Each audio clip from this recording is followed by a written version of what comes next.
Hi everyone, welcome to new series. आज हम लोग ब्रिक्स के बारे में देखेंगे क्योंकि ब्रिक्स की अभी मीटिंग भी हो रही है, तो ब्रिक्स से रिलेटेड वे सारे इंपॉर्टेंट पॉइंट देख लेंगे। कि इंट्रोडक्शन के बारे में बात करें तो ब्रिक्स जो है ब्राज़ील, रसिया, इंडिया, चाइना, साउथ अफ्रीका, ये 5 देशों का ग्रुप है।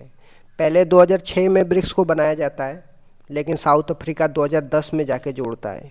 जब हम ब्रिक्स की बात करते हैं, ये 40% वर्ल्ड की पॉपुलेशन है और 25% ये ग्लोबल जीडीपी को शेयर करता है। इतनी सारी बातें हमें ब्रिक्स के बारे में पता होना चाहिए कि ब्रिक्स कब बना था। 2006 में बना था।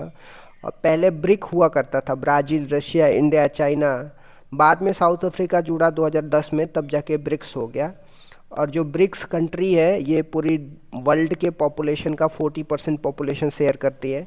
और पूरी वर्ल्ड के जीडीपी की बात कर रहे हैं तो 25% जीडीपी को शेयर करती हैं। ठीक, ऑब्जेक्टिव क्या था ब्रिक्स का? ताकि जो रिफॉर्म किया जाए ग्लोबल गवर्नेंस में, जैसे आईएमएफ, वर्ल्ड बैंक हो गया, तो इस तरीके से ग्लोबल गवर्नेंस में रिफॉर्म करने की बात किया जाता है, प्रमोट करने की बात किया जाता है, मल्टीपोलरिटी की बात करते हैं। एक्चुअली हुआ क्या था कि अमेरिका और यूएसएसआर दो ही पोलर बन के आए थे।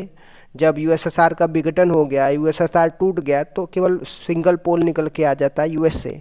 तो यूएसए की हेजेमनी को रोकने के लिए बहुत सारे देशों ने एक अलग से पोल बनाने की बात करी थी कि हम लोग मिलके एक मल्टीपल पोल बनाएंगे, ताकि एक देश किसी देश पे हावी ना हो जाए, अपना कल्चर, अपना लैंग्वेज थोपना स्टार्ट ना कर दे। इसीलिए ये ब्रिक्स जो कंट्री है मल्टीपोलरिटी को प्रमोट करता है। और ये क्या करेगा, साउथ के देशों को कोऑपरेट करेगा। जो साउथ के देश होंगे, चाहे अफ्रीका का देश होंगे, चाहे इंडिया की बात करें, चाहे चाइना के बात करें, तो ये साउथ ईस्ट और साउथ के देश की कोऑपरेशन की बात किया जाता है। और पीस और डेवलपमेंट और स्टेबिलिटी की बात किया जाता है ब्रिक्स में। ठीक, कितने मेंबर कंट्री है 2025 में?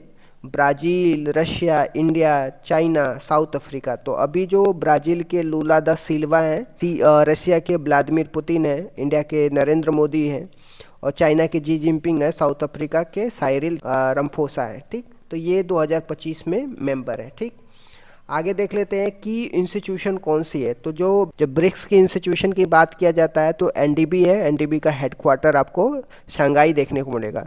तो ब्रिक्स बैंक भी इसको बोलते हैं, एनडीबी को ब्रिक्स बैंक बोलते हैं। और दूसरा पॉइंट जो है, इंस्टीट्यूशन की बात करते हैं तो कॉन्टीजेंट रिजर्व अरेंजमेंट है। और तीसरा जो है ब्रिक्स बिजनेस काउंसिल है।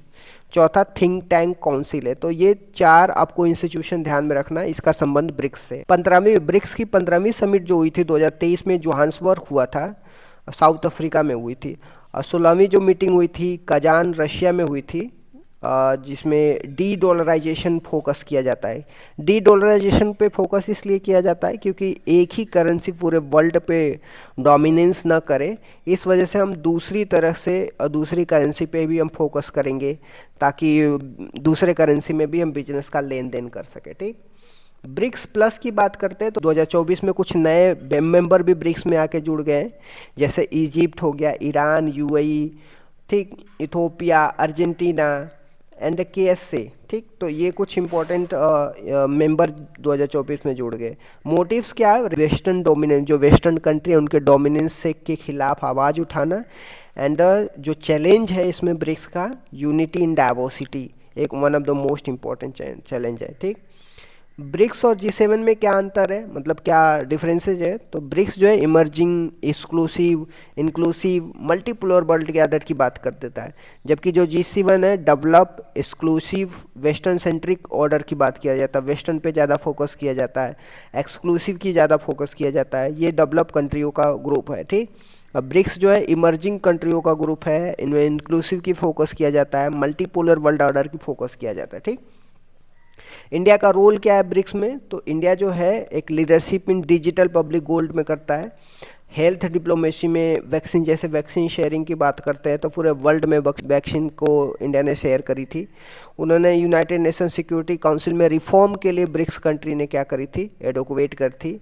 और बैलेंसिंग द चाइना टैक्टफुली, तो चाइना को बैलेंस करने की भी बात करते हैं। ठीक, नेक्स्ट पॉइंट देख लेते हैं, चैलेंजेस क्या है ब्रिक्स में। तो जियो पॉलिटिकल टेंशन भी हो रहे हैं, जैसे ब्रिक्स के अंदर ही कुछ ऐसे देश हैं जिनके अंदर बहुत ज़्यादा टेंशन है, इंडिया और चाइना, आप देख सकते हो।